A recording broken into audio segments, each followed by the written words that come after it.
Hey, Lena Whitmore, and anybody else who's listening. This is Mr. Tiegs here, the superintendent of the school district, and I'm here to share a little bit with you as it's Read Across America Week with a book that I really enjoy and love to read to my own family.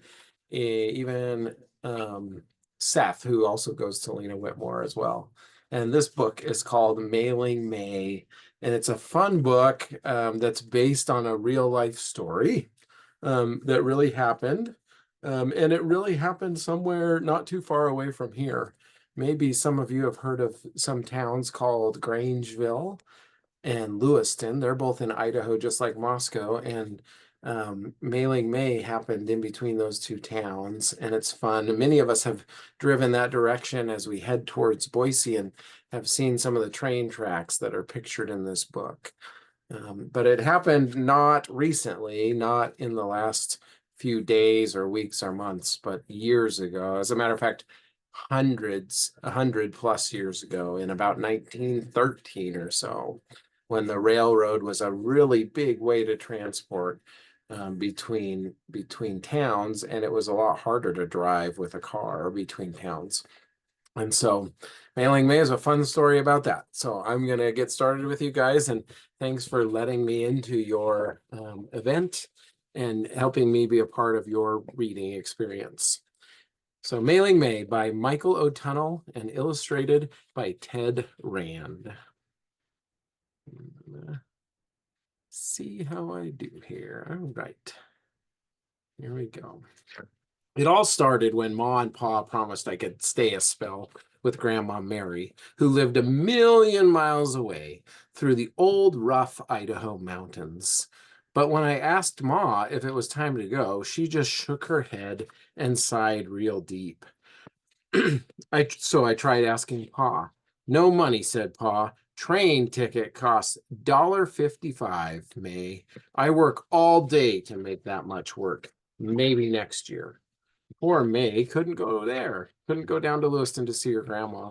And her dad couldn't afford the ticket on the train, which was $1.55, which was a whole day's work. But I just couldn't wait a whole year. So the next morning, when Ma bundled me in my heavy winter coat and sent me out to play in the snow, I made a beeline for Alexander's department store. One of the fun things about this book, I think, is it includes some words that we don't use so much anymore because our language has changed some. Beeline is one that I don't hear a lot of people say, but it means to go in a straight line to Mr. Alexander's department store. Mr. Alexander called his hello from the top of a ladder. I need a job, I said. I need money for the train. Mr. Alexander smiled as he stepped down on the floor. A job, is it? I wish I could hire you, May, but all the jobs around here are grown-up jobs, like counting money and lifting heavy cartons. I must have looked mighty sad because Mr. Alexander reached for a jar of peppermint sticks. The sweet wintry taste didn't do much to cheer me as I slogged my way home. It's kind of sad for May. Things only got worse when Pa came back from work that night. He and Ma commenced to whispering and peeking at me on and off. Then they made me go to bed awful early, which I did not like at all. Next morning, Ma shook me awake while it was still really dark. I was puzzled to see Pa's little traveling bag packed and standing by the door. When I asked where he was going, Ma only smiled and she said, "Eat your breakfast." What do you think's going to happen with May? Couldn't afford to ride the train down as a passenger. Just then, someone knocked on our front door. Pa opened up the door to Ma's cousin Leonard. "Come along, May," Pa said, grabbing the suitcase as Ma helped me with my coat. "We're going to the post office with Leonard." He held up his hand as I opened my mouth. "No questions," said Pa, and he gave me a wink. Ma hugged and kissed me before Pa took my hand and led me out into the dark winter air. Sounds exciting. Something's happening. Before long, I stood taking in the funny smells of the Grangeville post office, glue and canvas bags and oiled wooden floors. Meanwhile, Pa marched right up to the postmaster Perkins and said, "Sam, you got some new rules for mailing packages.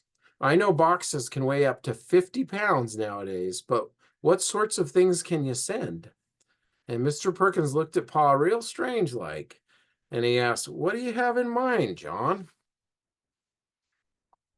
"It's May," said Pa. "We'd like to mail her to Lewiston." How many of you guys have ever got something in the mail? I always look forward to it. My mom still sends me mail in the mail, and I get to open it up like a card on my birthday and see the letters that she wrote. The mail is always a fun and exciting thing to receive. It's May. We'd like to mail her to Lewiston. Leonard here mans the mail car on the train, as you well know. He can take good care of our package. Sure thing, Sam, said Leonard. I was flabbergasted. There's another one of those good words. By Pa, and so was Mr. Perkins. Mailing May, he mumbled, shaking his head. Looks like they're going to mail her instead of have her travel regular on the train. Let's see. The postal code says not to mail lizards or insects or anything smelly. Mr. Perkins looked me over with his glasses and then sniffed. I guess you passed the smell test. What about girls? I asked. Can you mail me? Well, the rule book says nothing about children, but it is permissible to mail a baby chick, Mr. Perkins smiled. Let's find out exactly how much you and your valise weigh. There's another word. I scrambled up onto the big scale, and Pa set his traveling bag next to me. 48 pounds and 8 ounces, the biggest baby chick on record.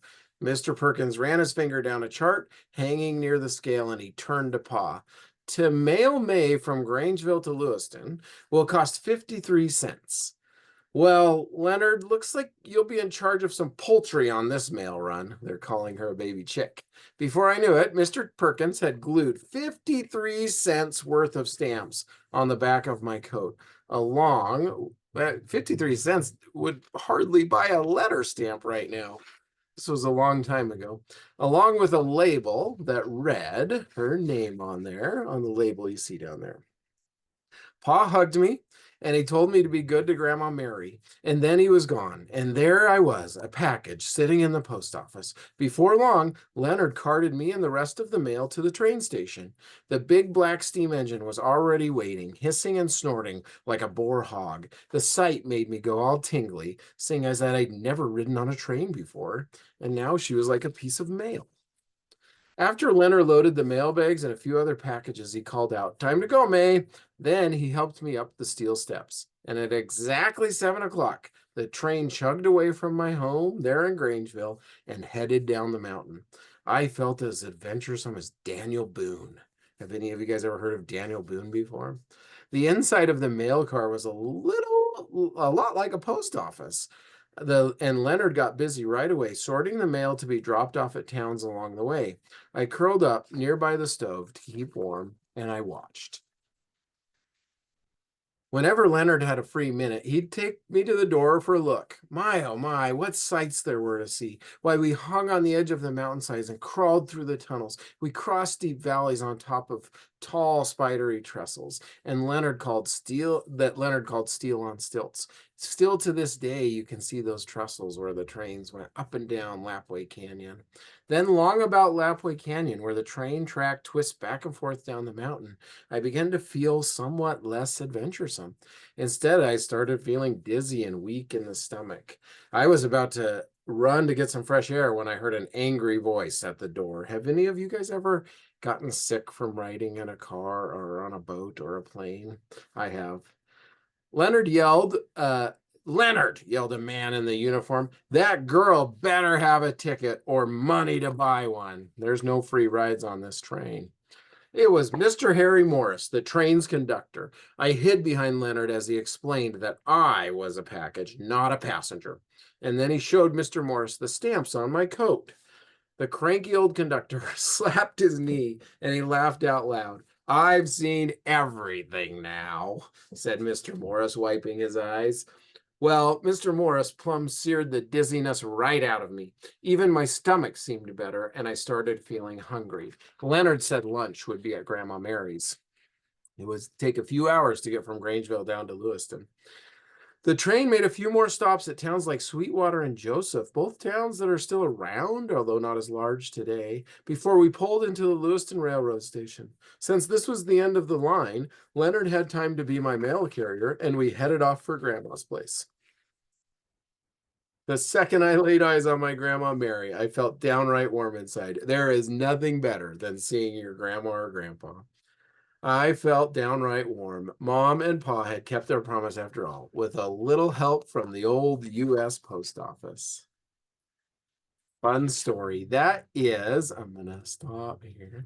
That story is a true story. It's based on a true story that happened in about 1913 on February 19th. So kind of a similar day to probably our day in March this year right now, when 5-year-old Charlotte May Pierstoff was actually mailed through the regular mail system from Grangeville to Lewiston, Idaho. And they did truly call her a baby chick. And they put 53 cents of postage on her to get her there so that she could see her grandma. Thank you guys for letting me read you guys a story, and enjoy. I hope you have an amazing Read Across America week, and that all of you are spending time reading, learning, and then hopefully getting to see your grandma and grandpa or somebody else who cares a lot about you. See you guys later.